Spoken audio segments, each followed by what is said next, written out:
said, let's roll the intro.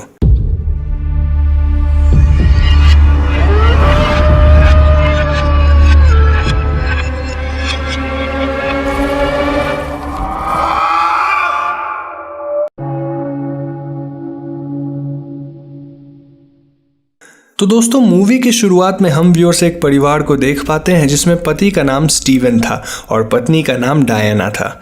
इनके 3 बच्चे थे जिनका नाम डाना, रॉबी और कैरल था। स्टीवन एक रियल एस्टेट डेवलपर थे जहां वो अपने काम में काफ़ी माहिर थे और डायना एक हाउसवाइफ थी जो कि अपने बच्चों का अच्छे से ख्याल रखती थी। ये परिवार क्वेस्टा वर्डा एस्टेट्स नामक प्लान्ड कम्युनिटी में रहते थे जो कि काफ़ी बड़ा और अच्छा था। तो एक रात इस परिवार की सबसे छोटी बेटी कैरल घर में रखे टीवी सेट से बातें करने लगती है, जबकि टीवी पे सिर्फ स्टैटिक आ रहा था।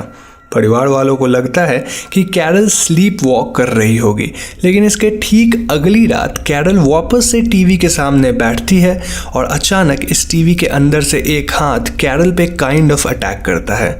इसके बाद ये फिगर एक स्मोक की तरह कमरे में फैल जाती है और ऐसा होते ही घर में बड़ी सी अर्थक्वेक आती है। जब ये अर्थक्वेक रुकती है तो कैरल एकदम से बोलती है, दे आर हियर। तो इसके अगले दिन ये परिवार ब्रेकफास्ट टेबल पे थी जब एक ग्लास अपने आप ही टूट जाती है। स्पून्स और फोक्स एकदम मुड़े हुए थे और कैरल वापस से टीवी के स्टैटिक को देख रही थी। घर का कुत्ता छत की ओर देखकर भौंके जा रहा था और घर में रखे चेयर्स बार बार अपनी पोजीशंस बदल रहे थे। Now this was quite strange for Diana और वो इन सब के बारे में कैरल से पूछती है। कैरल का कहना था कि ये सारी हरकत टीवी पीपल की है जो पिछली रात टीवी से बाहर आ चुके हैं। अब दोस्तों, ये एक्टिविटीज़ धीरे धीरे बढ़ती जा रही थी और उसी दिन शाम को डायना डिस्कवर करती है कि किचन के एक पर्टिकुलर स्पॉट पे अगर कुछ रखा जाए तो वो चीज़ अपने आप ही मूव होती है, बीट एन ऑब्जेक्ट और ह्यूमन। इन चीज़ों को देखकर स्टीवन भी शॉक में थे, लेकिन वो इस फिनोमेनन को साइंटिफिकली एक्सप्लेन करने की कोशिश कर रहे थे। तो उसी रात हम व्यूअर्स देख पाते हैं कि घर के बैकयार्ड में खड़ा एक नॉल्ड पेड़ जीवित हो उठता है और ये पेड़ रॉबी को उठा लेता है। स्टीवन अपने बेटे रॉबी को बचाने की पूरी कोशिश कर रहे थे, लेकिन ये पेड़ रॉबी को काइंड ऑफ निगलने की कोशिश कर रहा था।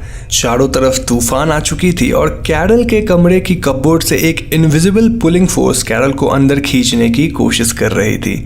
स्टीवन किसी तरह रॉबी को तो बचा लेते हैं, लेकिन इतने देर में कैरल अपने कपबोर्ड के अंदर खिंचकर गायब हो चुकी थी। इस सीन को देखकर ऐसा लग रहा था मानो कपबोर्ड के अंदर किसी तरह का पोर्टल था जिसने कैरल को अंदर खींच लिया है। नाउ ये परिवार कैरल को घर में हर जगह खोज रहे थे जब रॉबी और डायना को कैरल की आवाज टीवी के अंदर से आती है। जी हाँ दोस्तों, कैरल समहाउ उस पोर्टल के थ्रू किसी दूसरे डिमेंशन में पहुंच गई थी और उस डिमेंशन से कैरल की आवाज एक पर्टिकुलर टीवी चैनल पे आ रही थी। इन सारी घटनाओं को देखकर स्टीवन समझ चुके थे कि ये सब सुपरनैचुरल हैपनिंग्स है और इसीलिए वो पुलिस को इन्फॉर्म करने के बजाय कुछ पैरासाइकोलॉजिस्ट से मिलते हैं। इन पैरासाइकोलॉजिस्ट्स के नाम थे डॉक्टर लेश, रायन एंड मार्टी और ये लोग यूनिवर्सिटी ऑफ कैलिफोर्निया में रिसर्चर्स थे। ये तीनों फौरन ही स्टीवन के घर आते हैं जहां इन्हें कैरल के कमरे में चीज़ें अपने आप ही उड़ती हुई दिखती है। This was shocking for doctor लेश और उन्हें ऐसा लगता है कि ये सब पॉल्टरजाइज्ड एक्टिविटीज़ है। डायना उन्हें टीवी पे अपनी बेटी कैरल की आवाज़ सुनाती है जहां कैरल इनसे मदद मांग रही थी और कैरल का कहना था कि उसे एक लाइट सोर्स दिख रही है जिससे वो काफ़ी डरी हुई है। इन्हीं घटनाओं के दौरान इस घर के लिविंग हॉल में एक काइंड ऑफ पोर्टल ओपन होता है जिससे कुछ सामान जमीन पे आकर गिरती है। दोस्तों, इस घर में हो रही असाधारण घटनाएं बढ़ती जा रही थी, जैसे कि किसी इनविजिबल फोर्स द्वारा लोग अपने आप पुल हो रहे थे, मार्टी के शरीर पे किसी अनजान शक्ति के काट खाने के निशान आ गई थी इत्यादि। इन सब के अलावा मार्टी को अपना चेहरा सड़ता हुआ भी दिखता है, लेकिन जल्द ही वो रियलाइज करता है कि this was just a hallucination. तो देर रात इन लोगों को कैरल के कमरे में एक अजीब सी लाइट निकलती दिखती है जो कि किसी ह्यूमन शेप का आकार ले रही थी और ये लाइट लिविंग रूम के अंदर ऐसे गायब होती है मानो यहाँ किसी तरह की पोर्टल हो। डॉक्टर लेश अब समझ चुकी थी कि इस घर में एक नहीं बल्कि कई पॉल्टरजाइस्ट मौजूद हैं और इसीलिए शी डिसाइड्स कि वो अपने साथ एक स्पिरिचुअल मीडियम को लेकर वापस लौटेगी। तो अगले दिन स्टीवन के बॉस उनसे मिलने आते हैं क्योंकि स्टीवन कुछ दिनों से ऑफिस नहीं गए थे और अपने बॉस से बातचीत के दौरान स्टीवन को पता चलता है कि क्वेस्टा वर्दे स्टेट्स एक शमशान के ऊपर बना है। जी हाँ दोस्तों, बिल्डर्स ने सेमेट्री को कहीं और लोकेट कर दिया था और इस बात को सुनकर स्टीवन काफ़ी नाराज़ थे। वो अपने दोनों बच्चों को रिलेटिव्स के घर भेज देते हैं क्योंकि आज की रात ये लोग स्पिरिचुअल मीडियम की मदद से कैरल को वापस लाने की कोशिश करने वाले थे। तो रात होती है और डॉक्टर लश अपने साथ टैंजिना बैरन्स नामक औरत को लाती है जो कि एक स्पिरिचुअल मीडियम थी। घर में आते ही टैंजिना अजीब सी चीज़ें महसूस करती है और वो कैरल के कमरे की जांच पड़ताल भी करती है। टैंजिना बताती है कि कैरल अब भी जिंदा है और वो इसी घर के अंदर है। जी हाँ दोस्तों, टैंजिना के हिसाब से कोई भी इंसान मरता नहीं है बल्कि वो एक डिफरेंट स्फीयर ऑफ कॉन्शियसनेस में चला जाता है। ये एक ट्रांजिशन की तरह है जहाँ मरने के बाद आत्मा शरीर छोड़ के लाइट की तरफ जाती है जिसके थ्रू आत्माएं स्पिरिचुअल वर्ल्ड में चली जाती है। लेकिन दोस्तों, कुछ आत्मा इस लाइट की तरफ जाने वाले रास्ते पे भटक जाते हैं जिस वजह से वो अर्थली प्लेन में ही फंसे रह जाते हैं और ऐसी आत्माएं शांत नहीं होती है। कैरल फिलहाल ऐसी जगह पे है जो कि हमारे वर्ल्ड और स्पिरिचुअल वर्ल्ड के बीच का रास्ता है और ये आत्माएं कैरल की तरफ आकर्षित हो रहे हैं क्योंकि कैरल के अंदर लाइफ फोर्स है। हर एक जीवित इंसान के अंदर एक लाइफ फोर्स होती है जो कि एक पावरफुल लाइट की तरह है और ये आत्माएं स्पिरिचुअल प्लेन वाली लाइट के बजाय कैरल की लाइट की तरफ बढ़ रहे हैं। इन आत्माओं को शायद ये तक नहीं पता कि वो अब इस दुनिया में नहीं रहे और इन्हें फिर से लाइफ और अर्थली प्लेजर्स को फील करना है। उन्हें ये सारी चीज़ सिर्फ कैरल के थ्रू ही मिल सकती है। अब ऑब्वियसली सारी आत्माएं बुरी नहीं है बल्कि ये सिर्फ डिस्ट्रैक्टेड हैं, लेकिन दोस्तों वहाँ एक डार्क एनर्जी भी है जिसे हम बीस्ट बुला सकते हैं और इसी बीस्ट ने कैरल को अपने पास रखा है ताकि बाकी आत्माएं स्पिरिचुअल प्लेन के लाइट की तरफ जाने के बजाय कैरल की तरफ अट्रैक्ट हों। नाउ आई नो ये बातें काफ़ी कंफ्यूजिंग है, इसलिए मैं एकदम शॉर्ट में आपको इन स्टेटमेंट्स की बेसिक मीनिंग बता देता हूँ। सो बेसिकली कैरल एक डिफरेंट वर्ल्ड में है जहाँ एक बीस्ट कैरल को बहला फुसला कर अपने पास रखा है क्योंकि कैरल के अंदर एक लाइफ फोर्स है जिसकी रोशनी से बाकी की कंफ्यूज आत्माएं स्पेक्ट्रल लाइट के बजाय कैरल की तरफ अट्रैक्ट हो रही हैं। बीस्ट कैरल की मदद से लाइफ को फील करना चाहता है और इन सब से बचने के लिए कैरल को इन आत्माओं को स्पेक्ट्रल लाइट का रास्ता दिखाना होगा। तो Steven, doctor lush, Ryan, Diana और टैंजिना खुद को तैयार करते हैं ताकि ये लोग कैरल को वापस हमारी दुनिया में ला सकें। टैंजिना इस काम के लिए रेड रिबन्स, हैंडकरचीफ्स, रोप्स और टेनिस बॉल्स मंगवाती है और रायन इन टेनिस बॉल्स को नंबर कर रहा था। टैंजिना बताती है कि दूसरे डिमेंशन के अंदर जाने का रास्ता कैरल के रूम वाले क्लोजेट से है और वहां से बाहर निकलने का रास्ता लिविंग रूम के अंदर वाला पोर्टल है। इसीलिए वो डायना को कैरल से बातें करने को बोलती है जहां डायना कैरल को लाइट की तरफ भागने को बोलती है। ऐसा करने से बाकी की आत्माएं भी कैरल के पीछे भागेंगी जिससे उन्हें स्पेक्ट्रल लाइट मिल जाएगी। मीनवाइल टैंजिना क्लोजेट वाली पोर्टल में टेनिस बॉल फेंकती है और ये टेनिस बॉल्स लिविंग रूम वाले पोर्टल से बाहर आता है।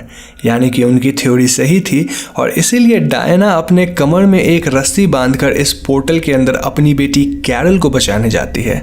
लिविंग रूम में रायन और डॉक्टर लीश इस रोप को खींच रहे थे और कैरल के रूम में स्टीवन और टैंजिना इस रस्सी को खींच रहे थे।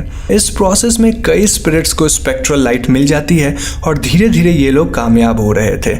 जल्दी हम भी उस बीस्ट को भी देख पाते हैं जो कि स्टीवन पे अटैक करता है और इतने में लिविंग रूम वाली पोर्टल से डायना अपनी बेटी कैरल के साथ नीचे गिरती है। ये दोनों अजीब से चिपचिपे पदार्थ में लिपटे हुए थे और स्टीवन फौरन इन्हें बाथटब में डालता है। जल्दी दोनों होश में आ चुके थे और डायना फाइनली टैंजिना की मदद से अपनी बेटी को दूसरे डिमेंशन से वापस ले आई थी।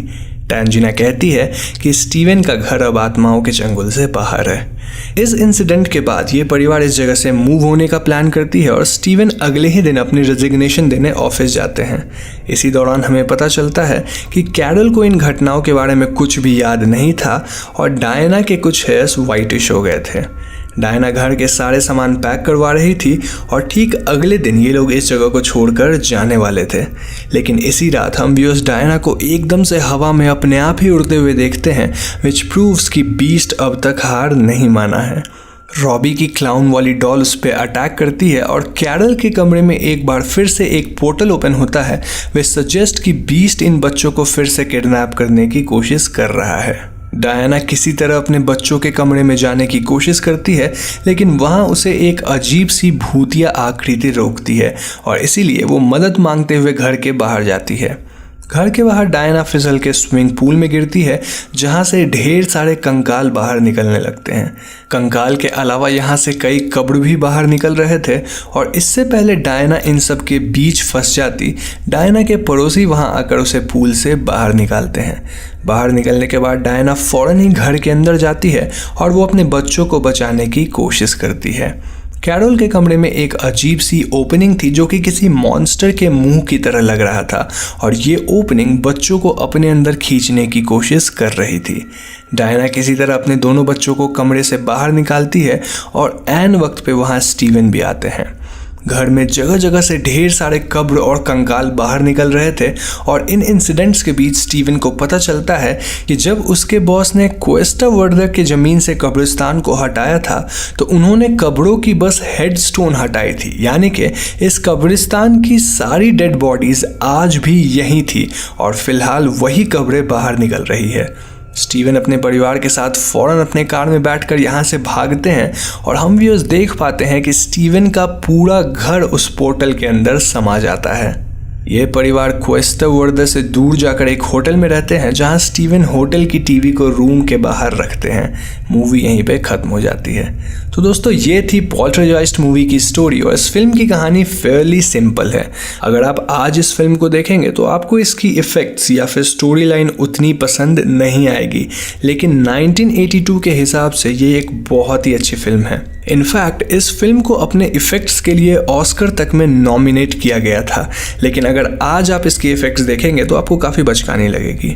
अब जिन्हें स्टोरी में अब भी कन्फ्यूजन है उन्हें मैं शॉर्ट में बता दूं कि क्वेस्टा वर्दर स्टेट्स जहां बनी थी वहां पहले एक कब्रिस्तान हुआ करता था और बिल्डर ने इस जगह की कब्रों को हटाने के बजाय उनकी सिर्फ टॉप पोर्शन को हटवाया। इस वजह से क्वेस्टा वर्दर स्टेट्स में कई आत्माओं का वास था और इनमें से एक बीस्ट नाम की शैतानी शक्ति किसी लिविंग फोर्स को अपने पास रखना चाहती थी। इसीलिए बीस्ट ने कैरल को किडनैप किया, लेकिन फाइनली ये परिवार इस जगह से बचकर भाग पाई। अब दोस्तों इस फिल्म की कुछ सीक्वल्स भी बनी हैं, लेकिन वो फिल्में उतनी अच्छी नहीं हैं, बट स्टिल अगर आपको उनकी स्टोरी एक्सप्लेनेशन चाहिए तो आप मुझे कमेंट में ज़रूर बताइएगा। वीडियो पसंद हो तो इसे लाइक और शेयर कीजिए और अगर आप मेरे काम को सपोर्ट करना चाहते हैं तो आप मुझे पेटीएम पे डोनेट कर सकते हैं, जिसका लिंक आपको डिस्क्रिप्शन में मिल जाएगा। जाने से पहले हमारे चैनल हॉन्टिंग ट्यूब को सब्सक्राइब करके बेल आइकॉन को ज़रूर दबा दीजिएगा, क्योंकि हम अपने चैनल पर ऐसी वीडियोज़ लाते रहते हैं। पीस।